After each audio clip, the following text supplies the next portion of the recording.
Hello friends, in this video we'll see the basic components of computer.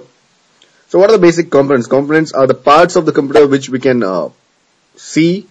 So we'll not get into the in-depth of the motherboard components or electronic components inside the computer. We'll just see what the devices are, what they do actually. So before getting into what are those devices, we'll see what are the three categories of the devices.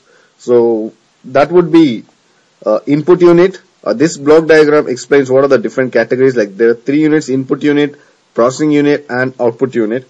The input unit, this unit contains all the devices which are used to provide input to the computer. So for the computer, we need to give data. So how do we do that? We use some input devices. So that fall into the category of input unit.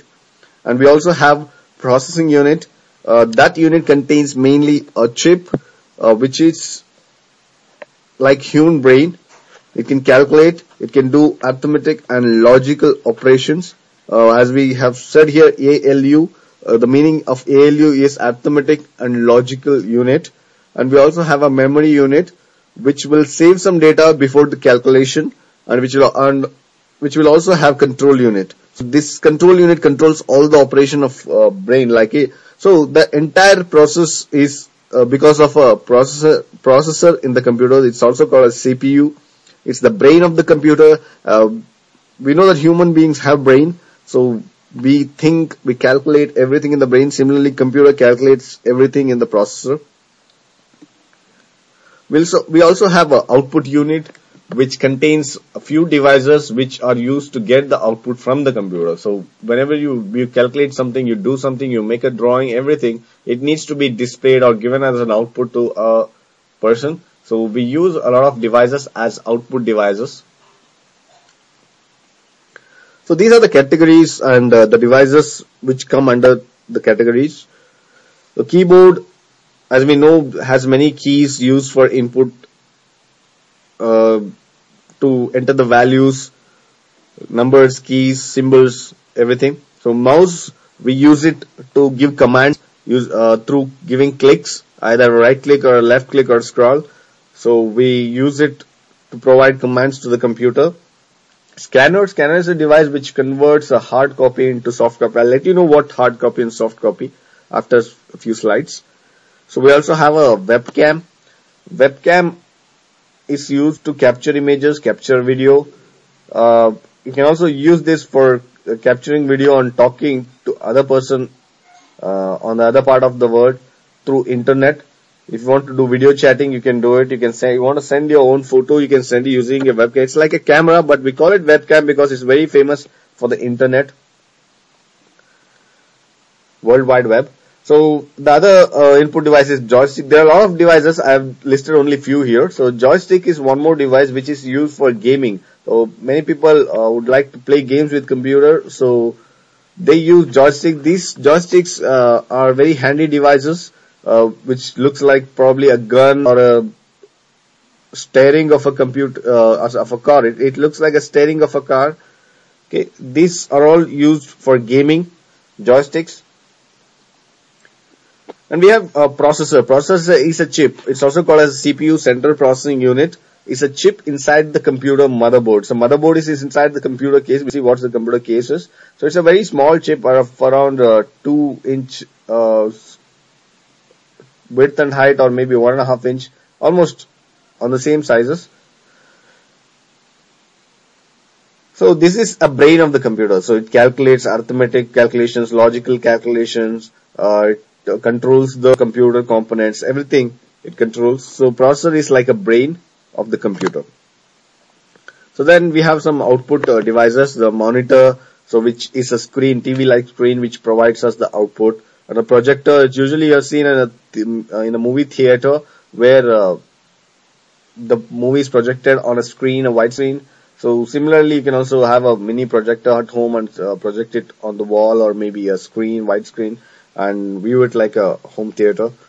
So there's one more thing, printer. Printer is used to convert a soft copy into a hard copy. We'll see what soft copy and hard copy exactly are in the next slides. And we have speakers. Speakers are used to provide output in the form of sound. For example, you have a song in your computer, you want to play that song, you want to play a video along with the song, that output, the sound, you have to give it through the speakers. So speaker is also considered as output device. So we'll see what are the basic components, like basic, which we can feel, look and feel, or touch and feel in our hands in the computer. We'll not get into the in-depth chip level or networking level components. Firstly, the monitor. Monitor is a TV-like screen. Okay, it gives you output. It provides you a visual output, so where you can see the results of your calculations or your design or whatever it may be. So CRT monitors, there are two type monitors, CRT and TFT monitors. CRT monitors are a tube-like structure, cathode ray tube. It's a very old structure. Even today, many TVs are available as a cathode ray tube. So this consumes more electricity, more power. And TFT monitors are nowadays becoming popular because they are very thin, flat, and they also consume less power, electricity. So they are less harmful for eyes. It's like CRT produce some rays which are a little harmful for eyes. So TFTs are very good for eyes. And nowadays, most of the companies are manufacturing only TFTs, and they are not concentrating towards the cathode ray tube or CRT monitors. And this is called computer case, or you can also call it a computer chassis or a system unit. But some people say this is as a CPU, but actually the CPU is a chip which is inside this computer case. So it's not the complete box is called as CPU, but many people call it as CPU.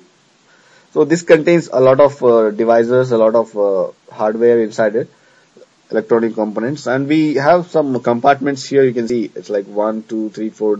It can be 4 or 5 depending upon the design of the computer case.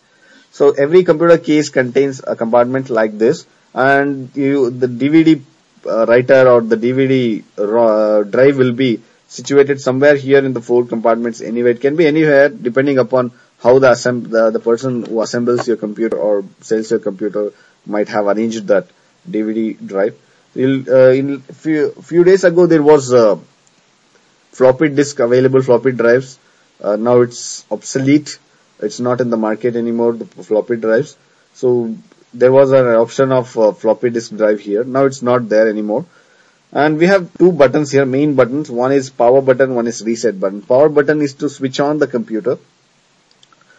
So you should never switch off the computer using a power button. There's one more option in the computer. Through software you can switch off. It's like when you go switch on the computer, you'll get an option to switch on from the mouse itself. So you should never switch off using a power button, but it's used for switching on the computer. Switch on the computer. So one more switch, which is a reset switch. Whenever the computer hangs or freezes, the meaning of freezes is nothing but nothing is working. Either you type in a keyboard or a mouse, the computer is not reacting. So it has hung up to, then you can use a reset button to restart your computer. And there will be many ports for USB ports, for pen drives, and also speakers and mic ports available on the computer case. And even on the rear side of the computer case, you'll find many connectors. So next we'll see what is a keyboard. Keyboard are of 2 types, keyboard and mouse, both are of 2 types. We'll see both of them. I'll tell you about both. So mainly the keyboard has keys. There are many keys like a typewriter. The characters are arranged similar to the typewriter on the keyboard. So usually whenever you type, it will be in the small case, lower case. So if you want something in uppercase, like if you type a A and it's not a capital A, you want it as a capital A or uppercase A, you have to do a caps lock here. You can see there's a caps lock here. If you click on a caps lock, your letters will become capital. All the letters will become capital. And you can also see a light here, caps lock light. So once the light is on, whatever characters, whatever alphabets you type, all the alphabets will be printed as capital letters. If the caps lock is off, it will be printed as small letters. Again, every time you don't want to have a caps lock on, you can do one thing. Whenever you are typing, let the caps lock be off If you want to type a capital letter, you can hold the shift key and press any letter. It will be typed as a capital. For example, if you hold the shift key and press A, you'll get a capital A. If you don't hold the shift key and press A, it will be lowercase a. This way you can enter lowercase and uppercase letters. There you can also find many numbers here, like 0 to 1 to 0, like 1 to 10. You can use the number pad here. So, but the number pad will not work until it is switched on. You need to press a button called key called number lock. Then you'll find a light here. So when the light is on, number lock is on, you can use this numpad. You have a space button here, you have a backspace, but you want to delete something one by one character, use a backspace. You want to go to the next line, use the enter key. So shift key, we talked about shift key. So this way we can use our keyboard in an effective way. So one more thing is mouse. We use mouse a lot these days because everything is graphically controlled now. So if we have to go to next page, we want to enter something, we want to navigate from page to page, we use mouse. So mouse contains 3 buttons mainly. One is the left button, one is the right button, and the middle one you can see that's called a scroll button or a scroll wheel. The scroll wheel or the scroll button is used to scroll the page up and down. If you are looking for a very long document, you can scroll up and scroll down the screen. And right click is used to obtain menus. For example, you have a file, you want to do something with the file. When you right click on the file, you get a menu option. Okay, a lot of options will be available.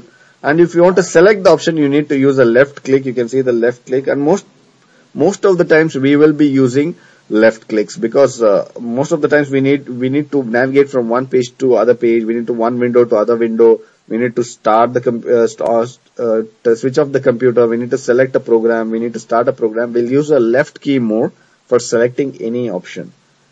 Okay.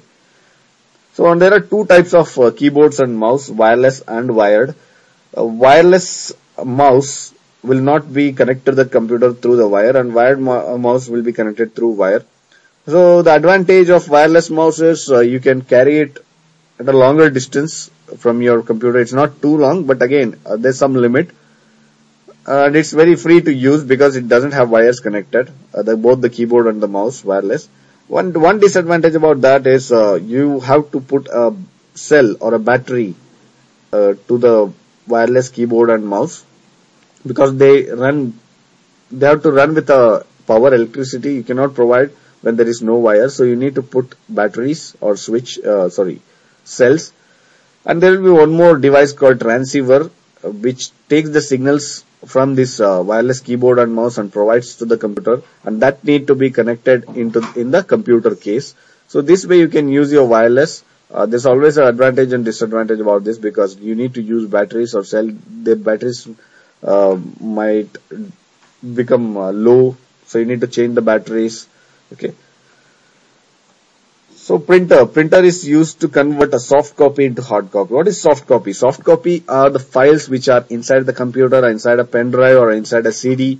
These are called soft copy. So when you want it as a print, like in a paper or a book or a pen or a plastic device, if you want to print it, you will use one kind of printer which supports that paper or anything.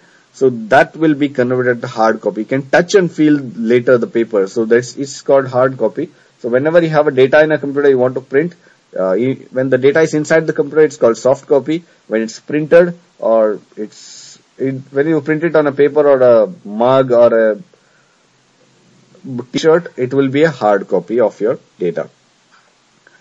So this is a simple printer. There are many complex printers which are available in the industry, but this is very good for home purpose. It's not very fast. You can have a color, black and white. It depends upon the cartridge what you fill, the color, ink devices, the cartridges. So this can be used as a homely printer, like a printer which can be used at home for simple prints. It prints very slow. In industries there are many printers which print 50 pages per minute, 100 pages per minute, and this will print very slowly.